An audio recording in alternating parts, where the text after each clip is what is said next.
తండ్రి అయిన దేవునికి మహిమ కలుగును గాక. ప్రభును ప్రియ రక్షకుడైన యేసుక్రీస్తు నామంలో టీమ్ ఆఫ్ గాడ్ ఛానల్ వీక్షిస్తున్న ప్రియ సహోదరులందరికీ హృదయపూర్వకమైన వందనాలు తెలియచేసుకుంటున్నానండి. ప్రభునందు ప్రియ సహోదరులరా, ఈరోజు మన టాపిక్ పాపరహితుడైన పరిశుద్ధుడైన యేసు ప్రభుల వారు మారు మనసు బాప్తిస్మము అవసరమా అనే అంశం బట్టి కొద్ది నిమిషాలు ఆలోచించడానికి ప్రయత్నించాను. యేసు ప్రభుల వారు బాప్తిస్మం ఎందుకు తీసుకున్నారనే కదా మన ప్రశ్న. లేఖనమైతే ఆయన పరిశుద్ధుడైన పవిత్రుడైన పాపరహితుడైనప్పటికైనా యేసు బాప్తిస్మం తీసుకున్నాడు అని బైబిల్ సెలవిస్తుంది. ఎందుకు అనే వివరంలోనికి వెళ్ళి క్లుప్తముగా ఇంతవరకు వినని రీతిలో 1-2 మాటలు చెప్పి నేను ముగించడానికి ఇష్టపడతానండి. చూడండి, మాట చదువుకుందాం. మరి మత్తయి రాసిన సువార్త 3వ అధ్యాయము 13వ వచనం నేను చదువుతున్నానండి. ఆ సమయమున యోహాను చేత బాప్తిస్మం పొందుటకు యేసు గలిలయ నుండి యోర్దాను దగ్గరనున్న అతని యొద్దకు వచ్చెను.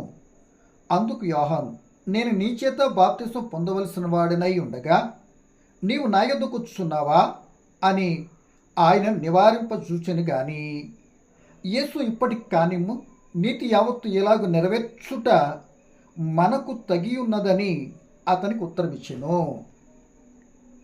సో ఇక్కడ యేసు ప్రభుల వారు ఎక్కడి నుండి ఎక్కడికి వచ్చి ఏ స్థలంలో ఉన్నటువంటి వ్యక్తి దగ్గరికి వచ్చి బాప్తిస్మం తీసుకుంటే ఇష్టపడ్డాడో అనేది స్పష్టంగా ఇక్కడ మనకు కనబడుతుంది. ఆయన చూడండి ఎంత ఆసక్తి. ఎక్కడ గలిలయ, ఎక్కడ యోర్దాను, దగ్గర ఆ మధ్య మరి ఆ డిస్టెన్స్ ఒక 50-60 కిలోమీటర్ల దూరం అట. అంత దూరం నుండి యేసు ప్రభుల వారు వచ్చి యోర్దాను నదిలో బాప్తిస్మం ఇస్తున్నటువంటి ఆ స్థలంలో నుండి యోహాను దగ్గరికి వచ్చి బాప్తిస్మం పొందటానికి వచ్చాడు. ఆ యోహాను గారు యేసు ప్రభు చూడగానే, అయ్యా, నీ చేత నేను బాప్తిస్మం పొందవలసిన వాడనై ఉండగా నా చేత మీరు బాప్తిస్మం పొందుతున్నారు, ఇది కూడదు అన్నట్టుగా నివారించాడు, ఆగిపోయాడు. కాదు, ఇప్పుడు మనం నీతి యావత్తు జరిగించటానికి నువ్వు కానివ్వు, నాకు బాప్తిస్మం ఇవ్వు అని అనగానే ఆయన మాటకి విధేయుడై యేసు ప్రభుల వారికి బాప్తిస్మం ఇవ్వటం జరిగింది. సో ఇంతకీ యేసు ప్రభుల వారు ఎందుకు బాప్తిస్మం తీసుకున్నాడు అన్నది కదా మన ప్రశ్న. చూడండి ప్రియమైన దేవుని పిల్లలారా, ఆ యేసు ప్రభుల వారి గురించి పాపము లేనివాడిగా భక్తులు చెప్పిన మాటలు ఎలా ఉన్నాయంటే, లేకపోతే యేసు ప్రభు తనకు తానుగా పలికిన మాట ఎలా ఉంటుందంటే, యోహాను సువార్త 8వ అధ్యాయంలో నాలో పాపం ఉన్నదని ఎవరైనా స్థాపించగలరా, నిరూపించగలరా అని సవాల్ ఇస్తున్నట్టుగా మరి యోహాను సువార్త 8వ అధ్యాయంలో మనకు కనపడుతుంది. అంటే ఏ పాపం లేదైనా ఆయనలో, ఏ మచ్చ లేని గొర్రెపిల్ల, పరిశుద్ధుడు, నిష్కల్మషుడు, ఏంటి పాపరహితుడు, ముందే చెప్పేసుకున్నాం.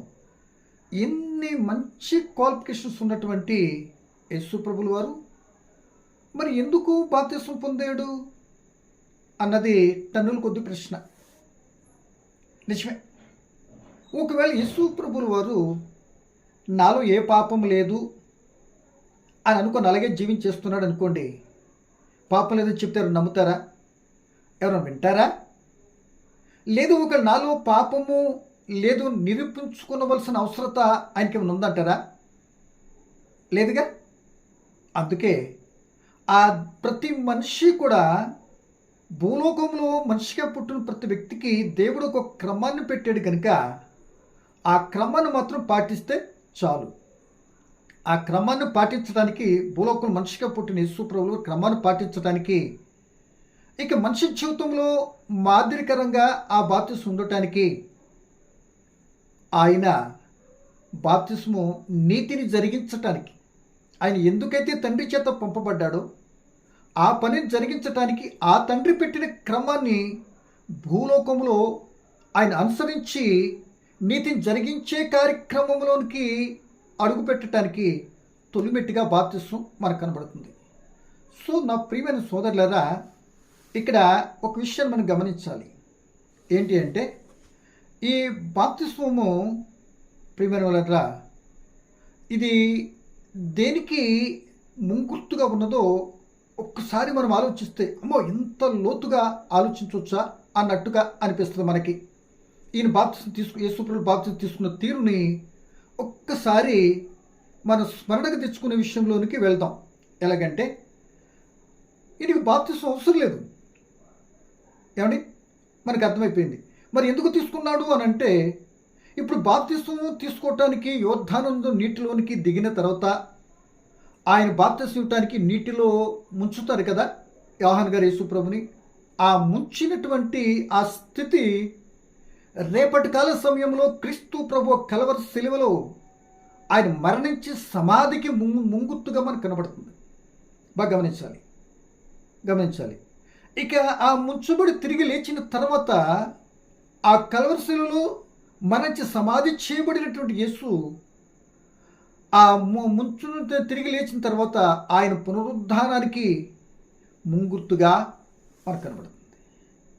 ఇందుకే ఆయన బాప్తిస్మము ద్వారా ఆ బాప్తిస్ము ఆయన తీసుకున్న బాప్తిస్ము మానవుని రక్షణార్థమై జరుగుతున్నటువంటి కార్యానికి ముడివేయబడినట్లుగా ఇన్క్లూడింగ్ అయినట్లుగా మనకు కనబడుతుంది. ఎలా అనంటే ప్రియమైన వాళ్ళరా, రోమిల్ రాసిన పత్రికలో అపోస్తులైనటువంటి పౌలు గారు ఓ చక్కటి మాట మాట్లాడారు. బాప్తిస్మం అనగా అంటే బాప్తిస్మం ఎందుకు కావాలి అని అంటే, మన పాపముల చేత అపరాధం చచ్చిపోయిన మనము బాప్తిస్మం ద్వారా పాతి పెట్టబడి ఆ తిరిగి లేవటం కారణంగా క్రీస్తు పునరుద్ధానం పాల్గొంపులు పొందుతున్నట్లుగా ఓ చక్కటి మాటను పౌలు గారు చెప్తున్నారు. ఏంటి ఆ మాట మనం చూడండి. 6వ అధ్యాయము, ప్రియమైన దేవుని పిల్లలారా, 6వ అధ్యాయము 3వ వచనం అనుకుంటా ఒక మాట మనం చదువుకుందాం.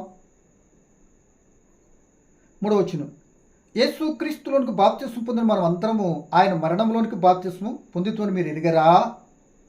ఏమండి, ఇంకా తర్వాత చూసిన బాప్తిస్మము ద్వారా అంటే ఆయన మరణంలోనికి పాతి పెట్టబడిన పరిస్థితుల్లో మనకి బాప్తిస్మం ద్వారా వెళ్తున్నాం మనం మీకు తెలియదా అని పౌలు గారు చెప్తున్నారు. అంటే బాప్తిస్మం ఇక్కడ చెప్తున్న మాట ఏంటంటే, మనము బాప్తిస్మం పొందడం ద్వారా ఆ నీటిలో ముంచడం కారణంగా క్రీస్తు మరణ సమాధిలోనికి మనము ఐక్యమవుతున్నాం. ఏమండి, మరలా బాప్తిస్మం మునిగిన తర్వాత తిరిగి లేవటం కారణంగా ఆ క్రీస్తు ప్రభు యొక్క ఆ రోజున మరణంను జయించినటువంటి దానికి సాదృశ్యంగా, లేకపోతే ఆ విధానం తిరిగి లేవటం కారణంగా మరణంను జయించి లేచినట్లుగా అని బాప్తిస్మం వివరణ మనకి ఎక్కడ కనబడుతుంది. అది ముందుగానే అందుకే ఆ క్రమం చేయటానికి కూడా ఆయన తీసుకున్నాం. అది మనకు కనబడాలి, అలా జరగాలి. నీతిమంతులుగా తీర్చడానికి ఇది ఒక క్రమాన్ని దేవుడు పెట్టిన క్రమం. ఇప్పుడు యోహాను గారు ఇస్తున్న బాప్తిస్మం తనకు తానికి ఇచ్చింది కాదు, పరలోకం నుండి వచ్చిన బాప్తిస్మం అది. అదే మత్తయి సువార్త 21వ అధ్యాయంలో చదివినట్లయితే ఆ పరిశుద్ధ శాస్త్రం మాట్లాడేటప్పుడు మీరు ఎందుకు మరి యోహాను నమ్మలేదు, బాప్తిస్మం తీసుకోలేదు, అది ఈ లోక సంబంధం పరలోకం కలిగిందంటే ఇక్కడదంటే అక్కడదంటాడు ఆయన, పరలోకం అంటే ఇక్కడదంటాడు అన్నట్టుగా మాకు తెలియదు అన్నాడు. నేను కూడా మీరు అడిగే ప్రశ్న చెప్పను అంటాడు ఆయన. అంటే బాప్తిస్మం ఎక్కడిది? దేవుడు ఏర్పాటు చేస్తాడు కనుక దేవుడు పంపించి కార్యం జరిగించాలని చెప్పిన కార్యక్రమాన్ని, దేవుడు పనికి దేవుడు పెట్టిన క్రమాన్ని పాటించడానికి, నీతిని జరిగించడానికి యేసుప్రభువు బాప్తిస్మం తీసుకున్నారు. అంతేనండి. అలా బాప్తిస్మం తీసుకుంటాం కారణంగా ఏం జరిగిందో చెప్పడానికి ముందు ఇంకో మాట, 1-2 మాటలు నేను చదివించి మరి నేనైతే ముగించాలని ఇష్టపడుతున్నా. ఎలాగంటే మరి 2వ కొరింథీ పత్రికలో పౌలు గారు ఏమంటాడంటే, ఆయన ఏ పాపం పెరిగినటువంటి వాడు అంటాడు. చక్కగా ఉంటాయండి ఈ మాటలు. చూడండి ఒకసారి 5వ అధ్యాయం 21వ వచనంలో చివరి భాగంలో ఉందో చదువుతాను చూడండి. ఏమండి, ఆయన ఏ పాపం ఎరిగినటువంటి వాడట. పాపం లేనటువంటి వాడు ఎందుకు అంటే మన కోసం పాపిగా మార్చబడు, మన పాపాలన్నీ కూడా తండ్రి దేవుడు ఆయన మీద వేసాడు కనుక ఆ పాప నివారణ కొరకు ఏదైతే క్రమాన్ని, మారు మనసు క్రమాన్ని దేవుడైతే పెట్టాడో ఆయన మీద ఉన్నటువంటి ఆ పాపపు బరువు కొరకై, లోక పోకడ మాదిరి కొరకై నీతిమంతులకు తీర్చబడిన ఒక క్రమం, దేవుడు పెట్టిన క్రమాన్ని అనుసరించడానికి, ప్రతి మానవులైనటువంటి వారు ఈ క్రమాన్ని అనుసరించడానికి దేవుడు ఏర్పాటు చేసిన ఆ క్రమాన్ని మాదిరికరంగా యేసు ప్రభు ద్వారా ఉండటానికి ఆయన బాప్తిస్మం పొందాడు అని మనం గ్రహించవచ్చు. చూడండి 2 కొరింథీ పత్రిక 5:21, ఎందుకనగా మనం ఆయన యందు దేవుని నీతి అగునట్లు పాపమెరుగని ఆయన మన కోసం పాపముగా చేసిను. మన పాపంలో దాని మీద వేసాడు, మన స్థానంలో నిలబడ్డాడు. మన స్థానంలో ఉన్నటువంటి ఆయన మరి మనం విమోచింపబడాలంటే ఆ పాపం పోవాలని బాప్తిసం పొందాలి కదా. ఇదిగో పాపిగా ఉన్నటువంటి వాళ్ళందరూ ఏం చేయాలి? ఈ క్రమాన్ని పాటించితే సరిపోతుంది. మారు మనసు పొంది బాప్తిసం పొందితే సరిపోతుంది అని అంటాడు. సో ఇంకొక మాటగా చూస్తే ప్రియ దేవుని పిల్లలారా, మీరు చూడండి పేతురు పత్రికలో పేతురు గారు ఏమంటారంటే, ఆ యేసు ప్రభు గురించి చెప్పిన మాటలో పేతురు గారు ఏమంటారంటే, ప్రియనులారా 2వ అధ్యాయం 22వ వచనంలో ఏమంటున్నాడు ఆ మాట చదువుతున్నాను చూడండి. 2వ అధ్యాయం 22 వచ్చిన మొదటి పేతురు పత్రిక 2:22. ఆయన పాపం చేయలేదు, ఆయన నోటే కపటము కనబడలేదు. ఏమి లేదంటే ఏమి లేదంటే అండి, ఆయన పాపం విషయమే చనిపోయి నీతి విషయం జీవించినట్లు ఆయన తానే, అంటే మనకు చెప్తున్న మాట ఏంటంటే ఆయన ఏ పాపము చేయలేదు, ఆయనలో ఏ దోషము కూడా లేదంటున్నాడు.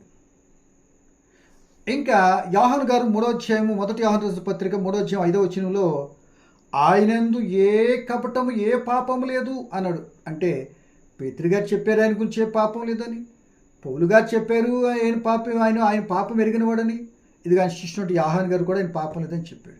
అయినా బాప్తిస్మం ఎందుకు తీసుకున్నాడు? ఇంత పాపం లేనటువంటి పుట్టుక అన్ని పరిశుద్ధుడైన అంటే ఇదిగో ఆయన మరణ పునరుద్ధానాలకు ముంగుర్తుగా ఉండడానికి ఒకటి, లోకంలో ఉన్నటువంటి ప్రతి మనిషి కూడా ఈ క్రమాన్ని పాటించి దేవుడు పెట్టినటువంటి ఆ బాప్తిస్మ క్రమాన్ని అప్పటికి పాటించాలి. కనుక నేను మీతో పాటుగా పాటిస్తున్నాను. నేను పాటించిన అవసరం లేదు, ఆయన క్రమాన్ని దేవుడు పెట్టిన క్రమాన్ని, ఆ క్రమం మీరు అనుసరించడానికి ప్రతి ఒక్కరూ ఆ క్రమాన్ని అనుసరించాలి. కనుక నేను కూడా శరీరంగా పుట్టిన కనుక నేను అనుసరిస్తున్నాను. మీకులాగానే నాకు శరీరం ఉంది, నాకు కూడా కొన్ని బలహీనతలు అన్నీ ఉన్నాయి. కానీ ఆ బలహీనతలకు లొంగిపోయి పాపం చేసే తత్వం నా దగ్గర లేదు.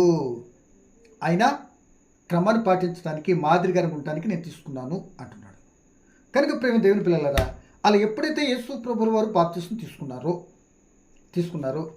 అక్కడ చెప్పబడుతున్న మాట ఏంటంటే, మనందరికీ తెలుసు, బాప్తిస్మం తీసుకున్న వెంటనే పరలోకంలో ఉండి ఒక స్వరం వినబడుతుంది. తదుపరి ఆయన మీదకి పరిశుద్ధాత్ముడు ఆ పౌరాకారంలో ఆయన మీదకి వచ్చాడు. అక్కడ మనకి 3 క్యారెక్టర్లు కనబడుతున్నాయి. తండ్రి దేవుని స్వరం కనబడుతుంది, అక్కడ క్రీస్తు ప్రభువుల వారు కనబడుతున్నారు, ఆయన మీదకి పౌరాకారం వచ్చిన పరిశుద్ధాత్ముడు కూడా ముగ్గురుగానే కనబడుతున్నారు. సో ప్రియమైన దేవుని పిల్లలారా, అక్కడ గమనించవలసింది, ఈయన నా ప్రియ కుమారుడు, ఈయన యందు నేను ఆనందిస్తున్నాను అంటున్నాడు. సో ఇంతవరకు యేసు ప్రభువుల వారు ఎక్కడ నుండి మనకంత తెలియకపోయినా, ఇప్పుడు యేసు ప్రభువుల వారు తండ్రి అయిన దేవుడు ఆయన మీద పెట్టిన పనిని నెరవేర్చడానికి మొదటి అడుగు వేయబోతున్నాడు. బాప్తిస్మం ద్వారా మొదటి అడుగు పెట్టాడు. ఆ అడుగు పెట్టడం కారణంగా పరిశుద్ధాత్ముడు ఏం చేశాడని బలపరిచాడు. ఆ పరిశుద్ధాత్మ శక్తి ఆయనకి ఇవ్వబడింది. ఇక్కడ కూడా ప్రశ్న వస్తుంది, సో ఆయన అప్పటికే పరిశుద్ధుడు కదా, ఇంకా పరిశుద్ధాత్మ ఏంటి అని అంటే, నీకున్నటువంటి పరిశుద్ధతకు తోడుగా బలపరచడానికి ఆ పరిశుద్ధాత్ముడు ఏం చేస్తాడు? నీతో ఉంటాడు, నీలో ఉంటాడు. ఏమండి? సో అలా ఉంటే స్థితిని బట్టి నేను మాట్లాడుతున్నమాట అంటే, ఈయన యందు నేను ఆనందిస్తున్నాను అంటున్నాడు. ఆనందించే కార్యం చేయడానికి మొదటి మెట్టుకి పరిశుద్ధాత్ముడు వచ్చాడు.